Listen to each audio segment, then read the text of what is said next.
Hello बच्चों, welcome back to विज्ञान institute. तो बेटा ये जो लेक्चर है हमारा, इस लेक्चर में हम बेसिकली स्टार्ट करने वाले ऑप्टिक्स, जो कि आपका सिलेबस का सबसे इम्पॉर्टेंट पार्ट है, सबसे ज़्यादा वेटेज रखने वाला पार्ट है। ठीक है, और अभी तक हमने 2 लेक्चर दे रखे हैं। दोनों लेक्चर्स में हमने ईएम वेव्स को ख़त्म कर दिया है।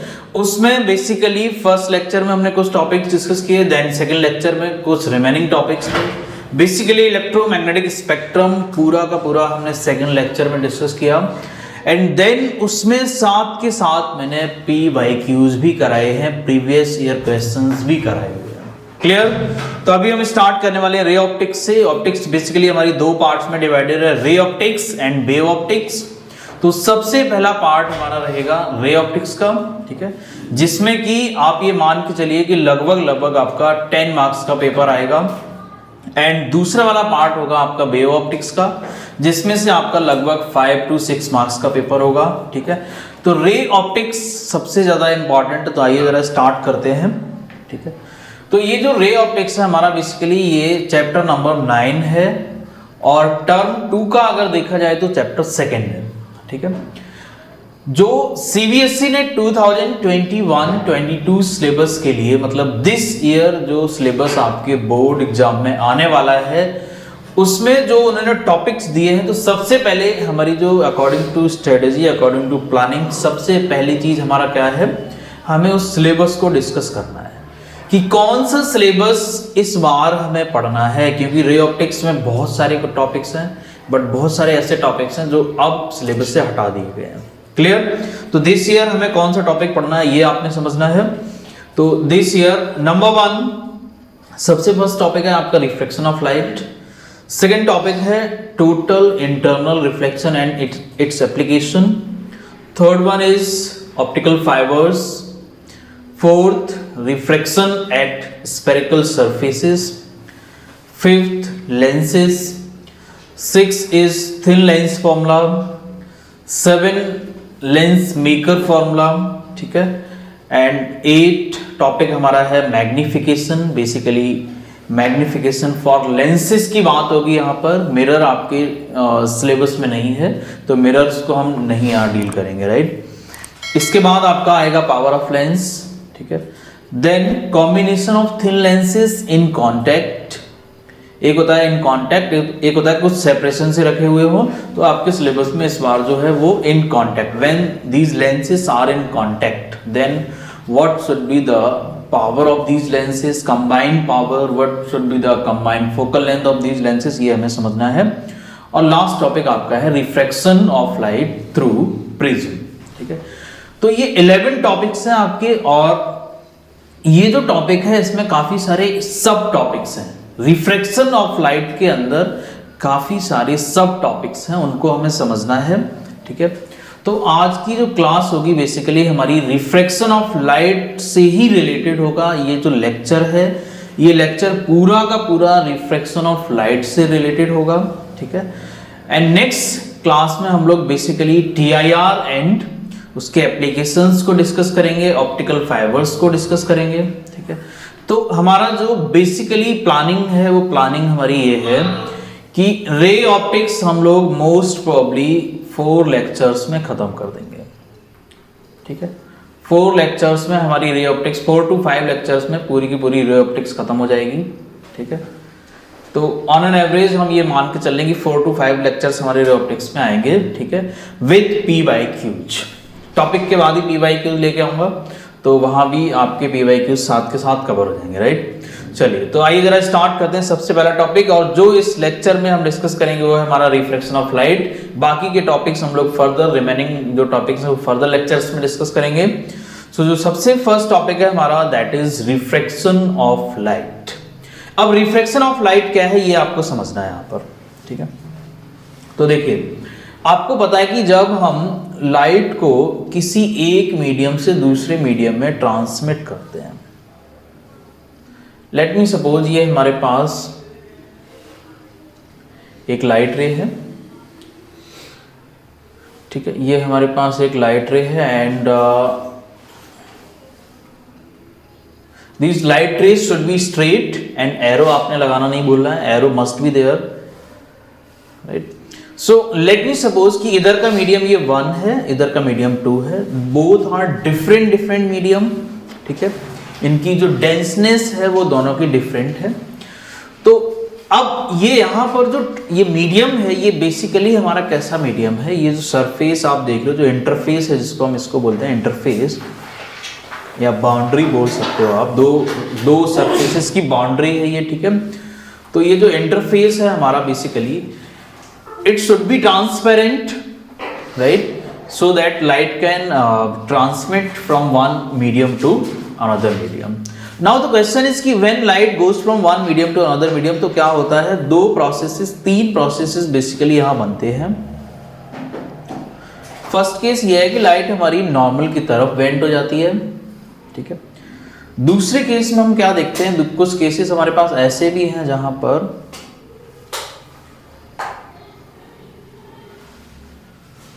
लाइट हमारी इधर से आएगी एंड नॉर्मल से अवे चली जाएगी, ठीक है, away from the normal, clear, light ray will go away from the normal.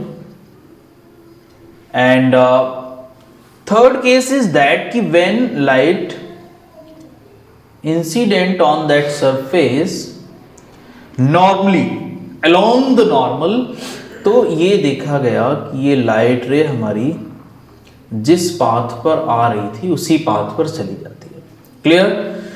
तो ये जो फिनोमेना है that phenomena is basically known as refraction of light. So what is the refraction of light? Refraction of light is basically change in path when light rays goes from one medium to another medium, right? So हम ये लिख सकते हैं कि refraction of light is basically change or the phenomenon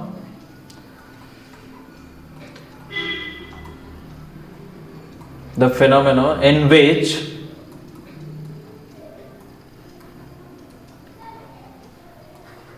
light changes its path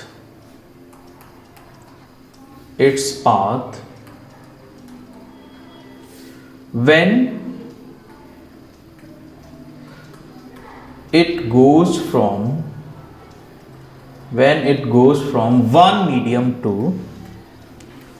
another,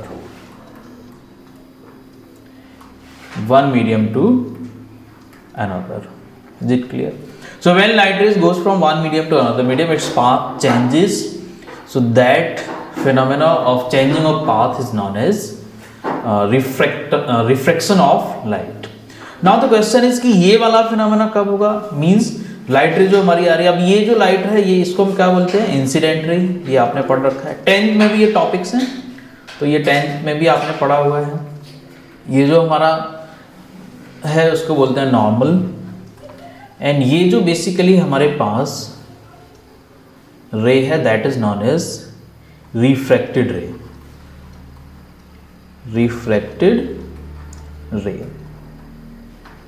is it clear? Incident ray, refracted ray and normal. यहां पर जो angle बनेगा that angle is known as angle of incidence, जो कि आई से represent होता है, और ये एंगल जो होगा that is known as angle of refraction, जिसको हम आर से रिप्रेजेंट करते हैं। सिमिलरली इधर ये आई होगा, ये आर होगा, ये इंसिडेंट रे होगी, ये नॉर्मल होगा, ये रिफ्रैक्टेड रे होगी, ये नॉर्मल होगा, इसमें भी यही होगा। नाउ द क्वेश्चन इज कि when light rays goes from one medium to another medium, when in which case it will bend towards the normal. So that first case, in that case light bends towards the normal. It means that medium is rarer, and the medium which is second medium, that is what? Denser. So when the light ray goes from rarer medium to denser medium, it bends towards the normal, and in this case this first medium from which light is coming, that medium is denser, and this medium is rarer medium. Clear? So when light rays goes from denser to rarer, it goes away from the normal, and when light rays goes from rarer to denser medium, it bend towards the normal. So that first case is when light ray is going from rarer to denser medium, and this is the second case in which light ray is going from denser to rarer medium. And what about this? यहाँ भी तो medium है, 1 and 2, इधर भी medium होगा, ठीक है, second medium and first medium. Now the question is कि when it goes from along the normal, it does not deviate, right? It does not deviate. That you will understand when we study about the laws of refraction. Clear? तो यहाँ पर आपको ध्यान रखना है, यहाँ rare और डेंसर से कोई फर्क नहीं, चाहे रेयर से डेंसर में जाए या डेंसर से रेयर में जाए. When it is going on the along the, you can say, normal, the light ray will not change its path. So that is why there the angle of, you can say, angle I and angle R जो यहाँ पर होंगे उनकी value क्या होगी, 0 degree होगी. R भी हमारा 0 होगा, ठीक है. यहाँ पर कुछ फाइनाइट वैल्यू है, यहाँ पर ये एंगल I है, ये एंगल R है, यहाँ हमारी कुछ फाइनाइट वैल्यू है. क्लियर? बट अगर हम बेसिकली बात करें यहाँ पर थर्ड केस में, तो थर्ड केस में हमारे पास एंगल I और एंगल R दोनों ही क्या है, 0 है, ठीक है. तो ये था हमारा रिफ्रैक्शन की कहानी. अब आती है बात कि why this light ray when, what is the cause of refraction, what is the cause of refraction, refraction का कॉज क्या है, ठीक है. तो सबसे पहले आपको पता है कि जब लाइट रे हमारी रेयर टू डेंसर जाएगी या फिर डेंसर टू रेयर जाएगी, when it is going from one medium to another medium, its speed changes. इसकी स्पीड चेंज हो जाती है. क्लियर? सो जब इसकी स्पीड चेंज हो जाती है तो उसकी वजह से लाइट अपने पाथ को डेविएट कर लेती है. सो सबसे जो इंपॉर्टेंट कॉज है, that is what, that is the basically change in speed, change in speed when it goes from one medium to another, one medium to another medium. Clear? So when light goes from one medium to another medium, its speed changes, and because of that refraction occurs. So अब speed change होने से क्या होता है, basically speed change जब होती है light की हमारी, तो एक प्रिंसिपल था, फर्मट प्रिंसिपल. फर्मट जी ने एक प्रिंसिपल दिया था, उन्होंने कहा था कि light always follow the path on which it takes basically short time. Light always follow the path on which it takes short time. So what does it mean कि जब स्पीड, जब रेयर मीडियम था तो speed ज़्यादा थी. When it is going in denser medium, what will happen, वहाँ पर क्या होगा, मीडियम जब डेंस हो जाएगा तो स्पीड स्लो होगी. स्पीड स्लो होगी तो उसको फिर टाइम को मैनेज करने के लिए आपको क्या करना पड़ेगा, शॉर्टर पाथ को फॉलो करना पड़ेगा, मतलब टुवर्ड्स द नॉर्मल जाएगी. क्लियर?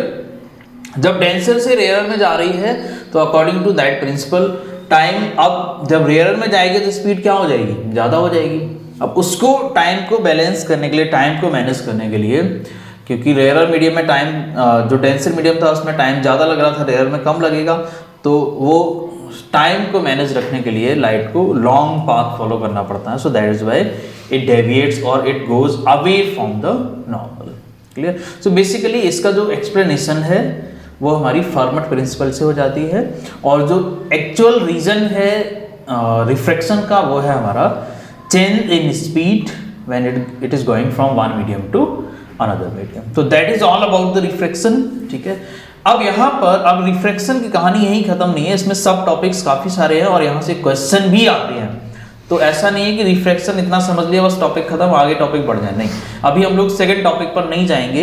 ये लेक्चर पूरा का पूरा रिफ्रैक्शन से ही रिलेटेड होगा और इसको हम डिटेल वे में समझेंगे, क्योंकि रिफ्रैक्शन से आगे आगे जितने भी टॉपिक्स हैं वो सारे रिफ्रैक्शन से ही रिलेटेड है और सारे के सारे बेसिकली हमारे जो टॉपिक्स रे ऑप्टिक्स में जो आप पढ़ रहे हो वो सब रिफ्रैक्शन से कहीं ना कहीं रिलेट कर रहे होंगे, तो वो अगर आपको नहीं पता है तो प्रॉब्लम हो जाएगी।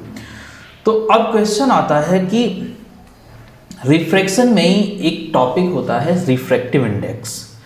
अगर आप रिफ्रैक्टिव इंडेक्स को नहीं जानते तो फिर रिफ्रैक्शन को पढ़ना इन द सेंस मीन्स आपने आधी अधूरी नॉलेज ली है।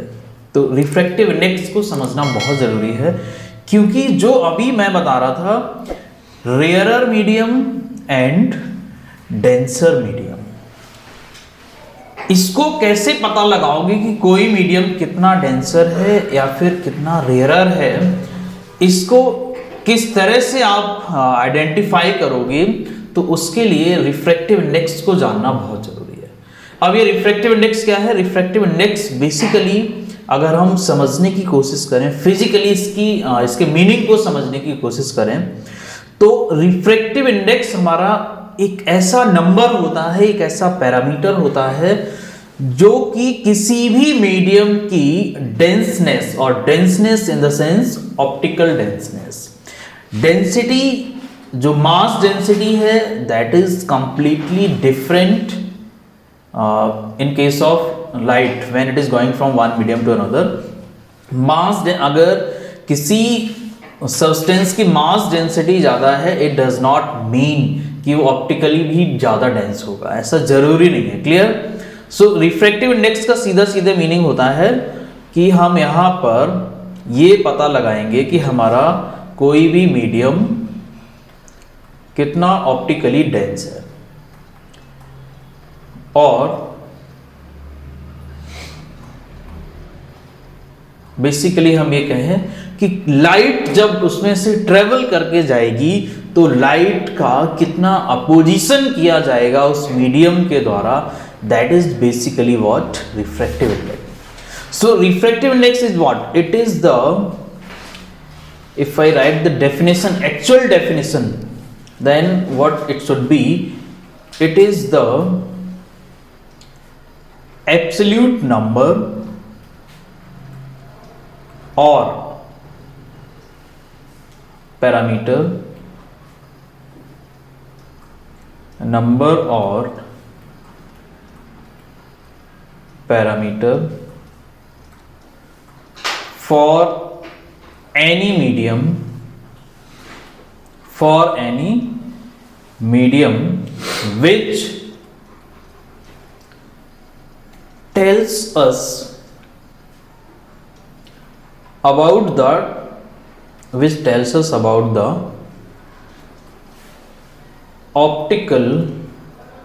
optically denseness of that medium, denseness of that medium. Clear? कि कोई भी मीडियम हमारा कितना ऑप्टिकली डेंस है या फिर कोई भी मीडियम कितना ऑप्टिकली रेयरर है, ये कौन बताएगा? ये बताएंगे रिफ्रैक्टिव इंडेक्स। ये जो रिफ्रैक्टिव इंडेक्स जो हमारा ये पैरामीटर है, ये ऑप्टिकली डेंसनेस को डिफाइन करेगा। क्लियर? अब इसको समझ लेते हैं कि मैथमेटिकली इसका क्या मीनिंग है।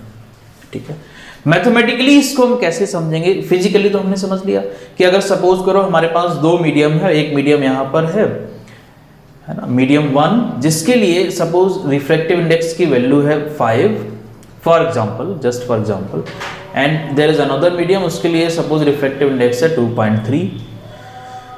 तो ये 5 जो है ये 2.3 से ज्यादा है, इट मींस ये वाला जो मीडियम है हमारा ये मोर डेंस है, और ये वाला जो मीडियम है ये लेस डेंस है। क्लियर? सो जो नंबर है, एब्सोल्यूट नंबर का मतलब यहाँ पर है कि यूनिट लेस, सिर्फ और सिर्फ नंबर है, ये किसी यूनिट पर डिपेंड नहीं है, इसकी कोई एसआई वगैरह सीजीएस वगैरह यूनिट नहीं होती है। So that is why we have written like absolute number.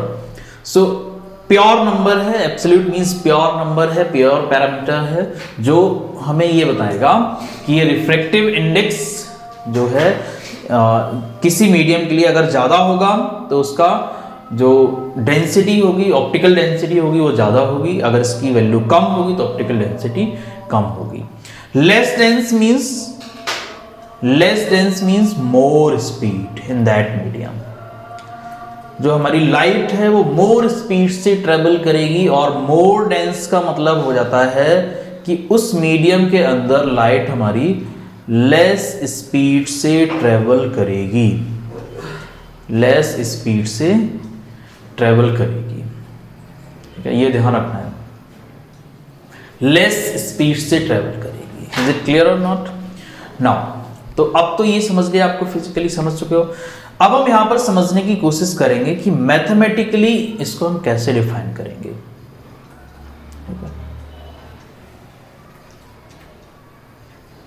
अगर हम मैथमेटिकली समझने की कोशिश करें कि what does it mean by refractive index.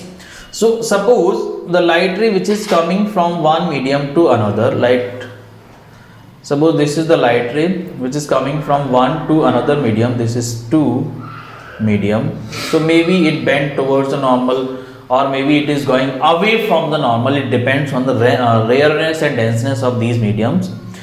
So suppose this is one medium, this is 2 medium, तो इसमें कुछ स्पीड होगी लाइट की, यहाँ पर इसमें कुछ स्पीड होगी हमारी, सपोज इट इज v1, और यहाँ जो है ये दूसरा वाला मीडियम, इसमें स्पीड है v2। क्लियर? इसमें स्पीड क्या है? v2 है। तो अगर हम यहां पर देखें तो रिफ्रैक्टिव इंडेक्स जो है वो अब यहां एब्सोल्युटली डिफाइन नहीं कर सकते आप रिफ्रैक्टिव इंडेक्स, क्योंकि दो मीडियम है। तो अब दोनों की रेयरनेस या फिर दोनों की डेंसनेस अपने आप में तो अलग अलग है, लेकिन अपने आप में कैसे आप कंपेयर कैसे करोगे कि कौन ज्यादा डेंस है, किससे कंपेयर करोगे? तो ये कंपेरेबल थिंग है ना, ये कंपेरेबल नंबर है बेसिकली। तो जब हमारी लाइट रे एक मीडियम से दूसरे मीडियम में जा रही है तो हमें उन्हीं दोनों मीडियम्स को कंपेयर करना है कि अच्छा ये वाला मीडियम था, इसमें से लाइट हमारी इसमें जा रही है, तो अगर वो नॉर्मल की तरफ बेंड हो रही है, इसका मतलब जब नॉर्मल की तरफ बेंड होगी तो जो सेकंड वाला मीडियम है जिसमें लाइट जा रही है उसका रिफ्रैक्टिव इंडेक्स फर्स्ट वाले मीडियम जिसमें से लाइट आ रही है उससे ज्यादा होगा। क्लियर?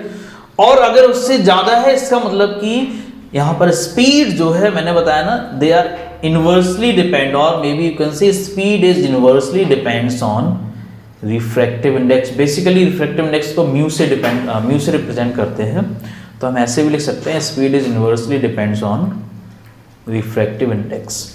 ठीक है, तो अब यहां पर कैसे डिफाइन किया गया, यहां पर हम डिफाइन करेंगे refractive index of medium 2 with respect to medium 1, with respect to medium 1। जब विद रिस्पेक्ट टू मीडियम 1 हम डिफाइन करेंगे, इसको रिप्रेजेंट कैसे करेंगे ध्यान से समझ लेना, बहुत इंपॉर्टेंट पॉइंट है ये।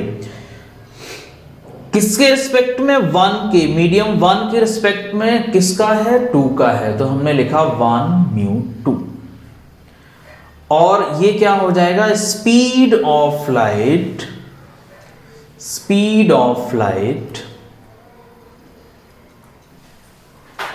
In medium 1, in medium 1 upon speed of light in medium 2। Speed of light in medium 2। Clear? तो इसको हम अगर फॉर्मुलिज्म के तौर पर लिखें, सी 2 का निकालना है 1 के रिस्पेक्ट में, तो 2 की स्पीड नीचे होगी क्योंकि इनवर्सली डिपेंड है, और 1 की स्पीड ऊपर होगी। सो हम इसको ऐसे लिख सकते हैं speed of light, so basically we can write 1 mu 2 is equals to v1 is the speed of light in 1 and v2 is the speed of light in medium 2. v2 is the speed of light in medium 2. Clear? अब देखो यहां पर for example ऐसा हो जाए कि ये 1 और 2, मान लो 1 हमारा हो गया कि लाइट एयर से आ रही है, और दूसरा हमारा हो गया लाइट किस में जा रही है, हमने मान लिया कि ग्लास में जा रही है। तो क्या हो जाएगा, यहां पर ये बन जाएगा A mu G refractive index of glass with respect to air, और ये क्या हो जाएगा v in which air upon v in which medium glass. So इसको हम ऐसे भी लिख सकते हैं c speed of light in air is equals to c, जिसकी वैल्यू आपने 10th क्लास में भी पढ़ी हुई है। कितनी होती है इसकी वैल्यू? होती है बेटा 3 इंटू c की वैल्यू कितनी होती है 3 into 10 raise to power 8 metre per second. Clear? 3 into 10 raise to power 8 metre per second air में जो स्पीड है, तो c अपॉन vg भी लिख सकते हो। और अब यहां ध्यान रखना कि किसी भी मीडियम का रिफ्रैक्टिव इंडेक्स अगर आप एयर के रिस्पेक्ट में निकाल रहे हो तो इस रिफ्रैक्टिव इंडेक्स को हम क्या बोलते हैं? इस रिफ्रैक्टिव इंडेक्स को हम बोलते हैं absolute refractive index. Absolute refractive index. So absolute refractive index is basically that refractive index of any medium with respect to air, refractive index of any medium with respect to air। तो ये हमारा हो गया refractive index की सारी कहानी यहाँ पर समझी आपने, ठीक है।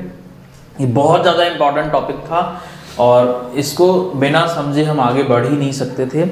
तो यहाँ पर अब आपको समझ आ गया कि रिफ्रैक्टिव इंडेक्स हमारा बेसिकली, या फिर हम ये बोलें कि speed of light refractive index के इन्वर्सली डिपेंड होती है। रिफ्रैक्टिव इंडेक्स बेसिकली हम रिलेटिव ही कैलकुलेट करते हैं, किसी न किसी मीडियम के रिस्पेक्ट में ही कैलकुलेट करेंगे। अगर हमारी लाइट एयर से ग्लास में जा रही है तो ग्लास का कैलकुलेट करेंगे एयर के रिस्पेक्ट में। अगर हमारी लाइट सपोज ग्लास से वाटर में जा रही है तो वाटर का कैलकुलेट करेंगे ग्लास के रिस्पेक्ट में, या फिर ग्लास का वाटर के रिस्पेक्ट में भी कैलकुलेट हो सकता है, राइट। सो अगर आपने एयर के रिस्पेक्ट में कैलकुलेट किया है किसी रिफ्रैक्टिव इंडेक्स, किसी भी मीडियम के रिफ्रैक्टिव इंडेक्स की वैल्यू को, उसको हम बोल देते हैं एब्सोल्यूट रिफ्रैक्टिव इंडेक्स। अब यहां आप समझ गए कि इसकी यूनिट क्यों नहीं है, क्योंकि आप देख रहे हो कि ये जो बेसिकली हमारा जो पैरामीटर है ये दो स्पीड्स का रेशियो है, that is why there is no unit. Clear? That is why there is no unit. Is it clear और नॉट? चलिए, तो यहां तक क्लियर है। अब बढ़ते हैं अगले टॉपिक पर। और एक चीज और यहां पर बता देता हूं, ये जो रिफ्रैक्टिव इंडेक्स है ये हमारा रिफ्रैक्टिव इंडेक्स टेम्परेचर पर भी डिपेंड करता है। जहां का ज्यादा टेम्परेचर होगा, जिस प्लेस का ज्यादा टेम्परेचर हो जाएगा, वहां का रिफ्रैक्टिव इंडेक्स डाउन हो जाता है। सो हम ये कह सकते हैं रिफ्रैक्टिव इंडेक्स हमारा टेम्परेचर के इनवर्सली डिपेंड करता है। क्लियर? टेम्परेचर के इनवर्सली डिपेंड करता है, दैट इज व्हाई जहां टेम्परेचर ज्यादा होगा वहां रिफ्रैक्टिव इंडेक्स कम हो जाएगा, जहां टेम्परेचर कम होगा उस एटमॉस्फेयर किसी भी जगह का जो रिफ्रैक्टिव इंडेक्स होगा वो ज्यादा हो जाएगा। क्लियर? तो ये समझ लिया। आइए जरा आप अगले टॉपिक पर बढ़ते हैं। रिफ्रैक्शन के ही अंदर ये टॉपिक है, ठीक है, उसमें मूव करेंगे हम लोग। तो जो नेक्स्ट टॉपिक है हमारे पास, ये बहुत इंपॉर्टेंट टॉपिक है और ये है हमारा laws of refraction. Laws of refraction, ठीक है। लॉज ऑफ रिफ्रैक्शन की बात करेंगे और ये लॉज जो हैं ये काफी ज्यादा इंपॉर्टेंट है। लॉज ऑफ रिफ्लेक्शन भी आपने पढ़े थे 10th में, इनको भी पढ़ा था 10th में, बट यहां पर लॉज ऑफ रिफ्रैक्शन को दोबारा रिकैप करेंगे हम, क्योंकि अब आप ये मान के चलिए कि इसमें जो मैं अभी एक लॉ बताऊंगा ये लॉ पूरे के पूरी चैप्टर में यूज होगा, ठीक है। आगे के जितने भी डेरिवेशंस मैं कराने वाला हूं हर जगह मैं इस लॉ को यूज करूंगा। क्लियर? तो इसलिए काफी ज्यादा इंपॉर्टेंट है। हाँ, तो स्टार्ट करते हैं लॉज ऑफ रिफ्रैक्शन से। तो सबसे फर्स्ट लॉ की अगर हम बात करें, रिफ्रैक्शन के दो लॉज थे बेसिकली। फर्स्ट लॉ में क्या बोला इन्होंने कहा कि eight the point of incidence, eight the point of incidence, at the point of incidence, incident ray, comma, refracted ray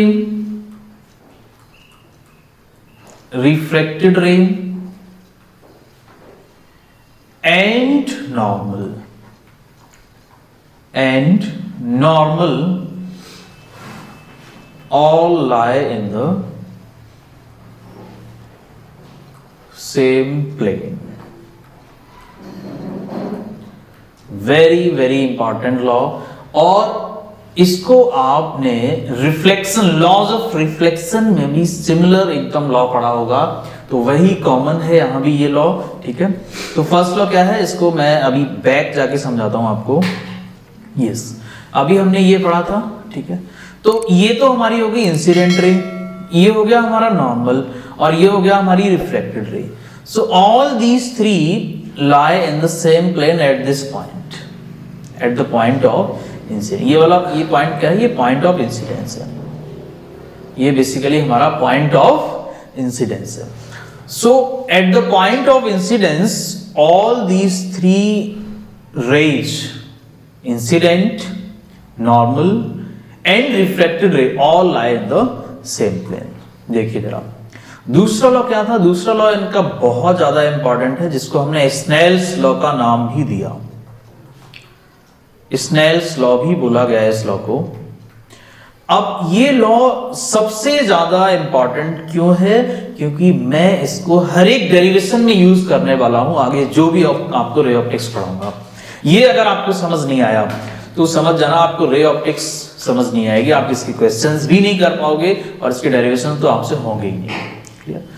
तो स्नेल्स लॉ को ध्यान से समझना है। इन्होंने कहा कि रेशियो ऑफ साइन, पहले लिखूंगा यहां पर, ratio of sine of angle I, angle I आप जानते हो, एंगल ऑफ इंसिडेंस लिख दो चाहो तो, angle of incidence, angle of incidence and sine of angle of refraction, angle of refraction is always constant, is always constant. Ratio of the sine of angle incidence and sine of angle of refraction is always constant. What does it mean by sine? Sine cos tan जो आपने mathematics में पढ़ा हुआ है, trigonometry में, वो वाला sign है यहाँ पर। सो हम ये कह सकते हैं कि sine of I upon sine of R is always constant for any given pair of medium. Always constant, इसमें चाहो तो आगे लिख दो, for any given pair of mediums. For any given pair of medium. So for any pair of medium, this I, sine of I and sine of R की जो value होगी, it will be always constant. इसको आप change नहीं कर सकते हो। अगर आपने I एंगल को चेंज किया, R will automatically changes according to that I. So we can say like I और R का जो रेशियो होगा, that will be always constant. So basically angle of sine I mean ratio of sine I and ratio of sine R. So if you are increasing I, what does it mean? R will also increase in the same ratio. And if you are decreasing I, what does it mean? R will also decrease in the same ratio. Right? So that's why we are saying sine I and sine R is always constant. It cannot be changed until unless you are not changing the pair of medium. If you are changing the pair of medium, like if suppose we have a pair like air and glass, and you are changing it from suppose air to water, then that value will be changed. Then that constant will be changed. Suppose for air and glass, it is that constant is 1.5, that is for air and glass. Then now if you change that pair of medium into air and water, suppose you are doing it like air and water, you are taking that medium, then this value changes, then it will not like 1.5, it becomes like something else, so maybe 1.33. So but now if for that medium we are changing angle I and angle R, it doesn't affect the on that value, it remains constant. Clear? So it means that value remains always constant. अब यहाँ पर ये जो value आप देख रहे हो, इसको इन्होंने क्या लिखा, इसको जो है हम अगर थोड़ा सा मॉडिफाई करके लिखें तो यहां पर इन्होंने इसका नाम दे दिया, इस कांस्टेंट का नाम दे दिया रिफ्रैक्टिव इंडेक्स ऑफ मीडियम 2, जिसमें लाइट हमारी जा रही है, जिसमें आर एंगल फॉर्म हो रहा है, उसका रिफ्रैक्टिव इंडेक्स 1 के रिस्पेक्ट में। तो ये जो आर हमारा जो स्नेल्स लॉ है, बेसिकली ये जो कांस्टेंट है, ये क्या है, ये कांस्टेंट बेसिकली रिफ्रैक्टिव इंडेक्स है, किसका रिफ्रैक्टिव इंडेक्स है, किसका रिफ्रैक्टिव इंडेक्स ऑफ मीडियम 2। अब 2 मीडियम कौन सा है, of medium 2 with respect to 1। 2 कौन सा है, जिसमें लाइट जा रही होगी। यहां अगर मैं डायग्राम बनाऊं तो 2 हमारा बेसिकली कैसा होगा, like this one, light is going like this, so one medium is here, second one is this, so in which the light is going, that is what, second medium, and from where the light is coming, that is taken as first medium. Clear? अच्छा, अब इसको अगर हम थोड़ा सा आगे बढ़ें तो अभी आपने क्या देखा, इसको हम क्या लिख सकते हैं, इसको बेसिकली हम ये भी लिख सकते हैं like for air and glass, if we are talking about this, then 1 mu2 is nothing but 1 mu2 is v1, speed of light in 1 upon speed of light in 2. so इसी फॉर्म को हम दूसरे तरीके से भी रिप्रेजेंट कर सकते हैं, sin I upon sin R is basically v1 upon v2. so we can say like the ratio of the speeds in both the mediums for a given pair of medium, for these two mediums, speed of light in one medium and speed of light in second medium, it remains always constant. I mean ratio of these speeds remains always constant. If you are suppose increasing the speed of light in one medium, in the same way in the another medium speed will increases. If you are decreasing the speed of light in first medium, in the second medium, in the order of like in the same way, speed will decrease. Clear? So that is the second case. बिल्कुल same way में speed हमारी decrease हो जाएगी। Clear? अब चलते हैं थोड़ा सा और आगे। अब देखो यहाँ पर एक और चीज समझनी है, जो हमारी स्पीड ऑफ लाइट है, आपने एक रिलेशन पढ़ा होगा 11th क्लास में फ्रीक्वेंसी, वेवलेंथ और स्पीड में। तो अगर हम किसी भी वेव के लिए बात करते हैं तो किसी भी वेव के लिए v is equals to nu lambda एक रिलेशन है, ये वैलिड रहता है for all waves, whether they are electromagnetic waves और दे आर लॉन्गिट्यूडनल और they are any type of mechanical waves. Nu is what, nu is here frequency, okay, lambda is wavelength of the wave, right, and v is speed of the wave. So that relation is always valid. Now अब आपको यहां पर एक थोड़ी सी और चीज को समझना है कि जब हम लाइट की बात कर रहे हैं तो बेसिकली जो फ्रीक्वेंसी होती है, ये फ्रीक्वेंसी हमारी वेव की जो फ्रीक्वेंसी होती है, बेसिकली जब लाइट वेव हमारी वन मीडियम से अनदर मीडियम में जा रही होगी तो इसकी स्पीड वेरी कर जाएगी, अकॉर्डिंगली इसकी वेवलेंथ वेरी कर जाएगी, बट फ्रीक्वेंसी वेरी नहीं करती है। क्यों नहीं करती है वेरी?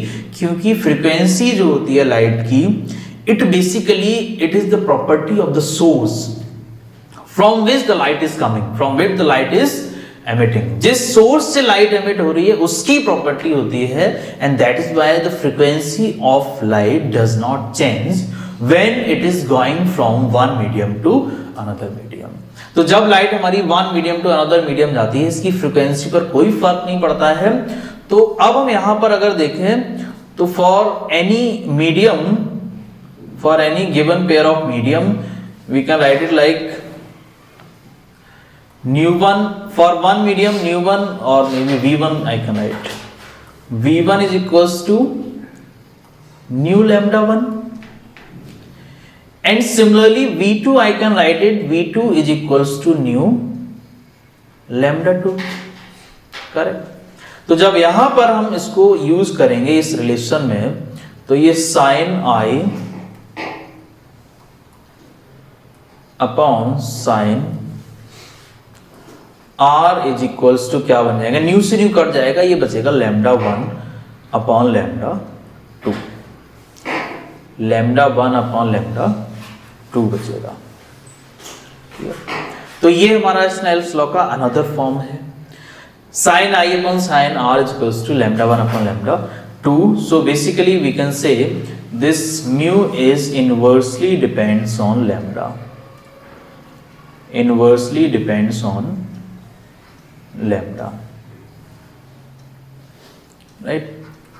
ये जो है बेसिकली इनवर्सली डिपेंड करता है, रिफ्रैक्टिव इंडेक्स हमारा अगर किसी भी मीडियम का ज्यादा है तो उसमें लाइट की जो वेवलेंथ होगी वो डिक्रीज हो जाएगी, और अगर हमारे पास रिफ्रैक्टिव इंडेक्स किसी मीडियम का कम है, सपोज अगर मैं डेंसर मीडियम की बात करूं तो डेंसर मीडियम में रिफ्रैक्टिव इंडेक्स ज्यादा होता है डेंसर मीडियम का, तो डेंसर मीडियम में जो लाइट की जो वेवलेंथ है वो क्या होगी, कम होगी।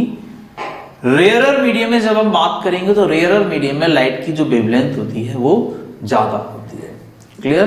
तो जब वेवलेंथ ज्यादा होगी तो वेव नेचर थोड़ा सा कम हो जाता है, राइट। सो रेयरर मीडियम में वेव नेचर कम होगा, डेंसर मीडियम में ज्यादा वेव नेचर उसके पास होगा, वेव नेचर ज्यादा शो करेगी लाइट, क्योंकि वेवलेंथ कम है वहां पर, ठीक है, वेवलेंथ कम है क्योंकि रिफ्रैक्टिव इंडेक्स ज्यादा है उस मीडियम का। तो ये जो हमारी कहानी थी ये सारी की सारी लॉज ऑफ रिफ्रैक्शन से रिलेटेड कहानी थी, ठीक है।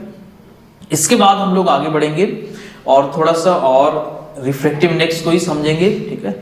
And that next topic is basically refraction through multiple mediums. यहां से एक इंपॉर्टेंट फॉर्मूला मिलेगा, उसको हमें समझने की कोशिश करनी है और उससे एक दो न्यूमेरिकल्स एग्जाम में आते हैं। तो हम अभी मान के चल रहे हैं कि हमारे पास ये मल्टीपल टाइप का मीडियम है, मल्टीपल रिफ्रैक्टिव इंडेक्सेस वाला। So suppose light is incidenting from here, when it is going in that medium what happens,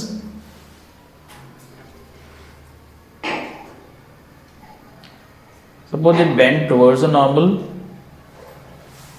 then again like it is going this way, or maybe it can bend more towards the normal,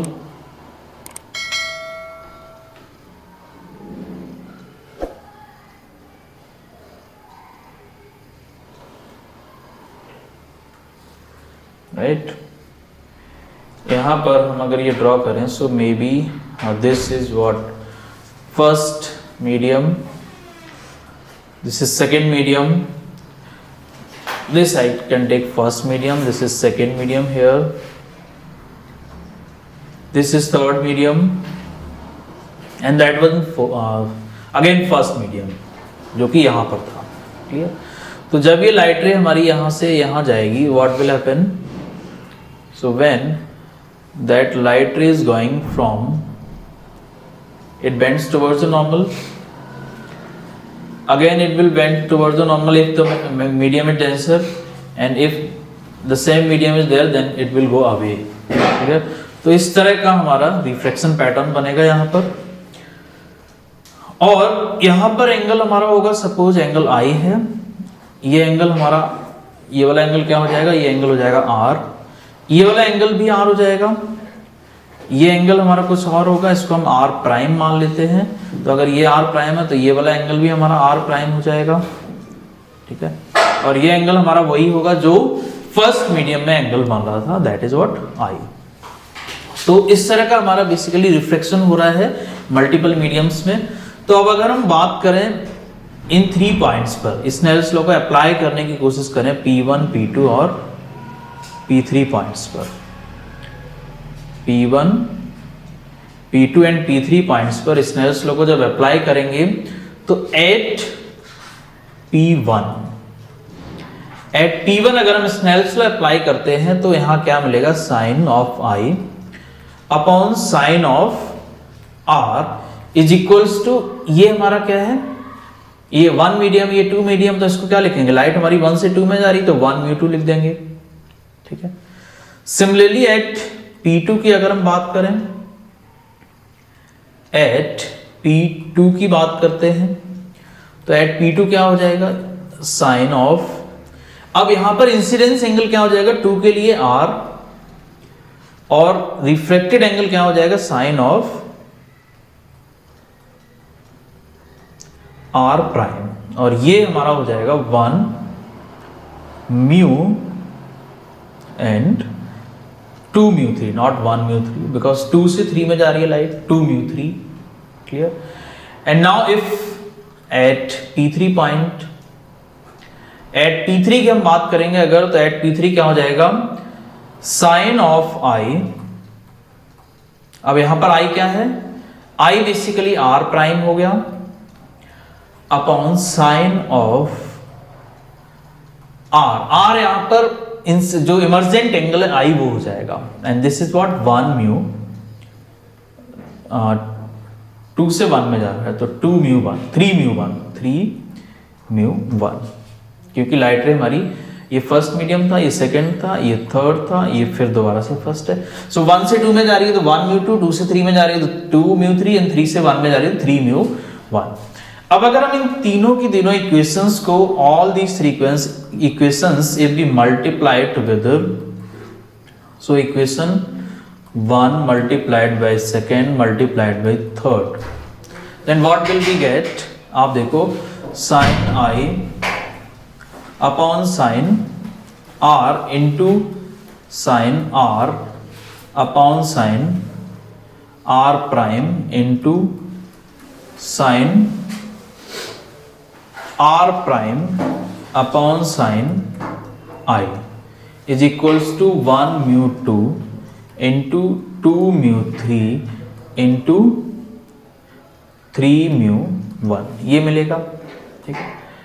अब यहां पर इसको देखेंगे तो ये R से ये R, sign R cancel होगा, ये साइन I से ये वाला I, और ये R प्राइम से R प्राइम, सो बेसिकली हम ये कह सकते हैं 1 μ2 into 2 μ3 into 3 μ1 is equals to 1, and 2 μ3 is equals to what, 1 upon 1 μ2 into 3 μ1, ये अपॉन मांगे इसके, ठीक। अब इसको हम ऐसे लिख सकते हैं 2 μ3 is equals to 1 μ3 upon 1 μ2, 1 μ2। ये क्यों लिखा हमने, ध्यान से समझना है यहां पर, क्योंकि आपको पता है कि रिवर्सिबिलिटी के अकॉर्डिंग 10th क्लास में आपने पढ़ा होगा 1 μ2 can be written as 1 upon 2 μ1, 2 μ1, या फिर 1 अपॉन 2 μ1, μ1 को हम क्या लिख सकते हैं, 1 μ2 लिख सकते हैं। तो यहां पर जो हमारे पास ये 1 अपॉन 3 μ1 था, इसको मैंने लिख दिया 1 μ3, तो ये ऊपर चला जाएगा। अब ये इंपॉर्टेंट फॉर्मूला बन गया यहाँ पर, ठीक है। तो जब मल्टीपल मीडियम्स की बात करते हैं तो इस तरह से हमें ये यहाँ पर हमने 3-4 मीडियम्स लिए थे, तो उसमें हमारे पास 3 मीडियम्स के केस में ये फॉर्मूला मिला है, जिसमें ये जो है ये क्या है, रिफ्रैक्टिव इंडेक्स है किसका, ऑफ 3 विद रिस्पेक्ट टू 1। ये 1 μ3 क्या है, refractive index of 3 with respect to 1। 1 μ2 क्या है, refractive index of 2 with respect to 1, ठीक है। तो ये हमारे पास रिफ्रैक्टिव इंडेक्स जो है इनकी 1 μ3 1 μ2 ये कौन कौन सी किसके रिस्पेक्ट में रिफ्रैक्टिव इंडेक्स की उसके सिंबॉलिक फॉर्म है। अब यहां पर अगर मान लो suppose air, water and glass, ये हमारे 3 मीडियम है, तो यही फॉर्मूला क्या हो जाएगा, 1 हो गया एयर, 2 हो गया वाटर, 3 हो गया ग्लास। तो इसको हम क्या लिखेंगे, 2 हमारा वाटर हो गया, तो W इसको लिख देंगे W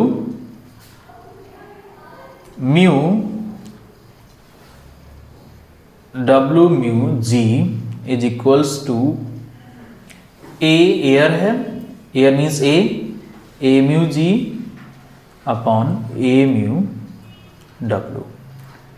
ये हमारा एक फॉर्मूला बन जाएगा यहाँ पर। ये एयर, वाटर और ग्लास के लिए बन गया। इसी तरह से कोई और मीडियम होगा तो उसके लिए भी आप फॉर्म कर सकते हो। तो यहाँ पर जो वन मीडियम है, ये वन मीडियम आपको ध्यान रखना है। ये वन मीडियम आपका कौन सा होना चाहिए?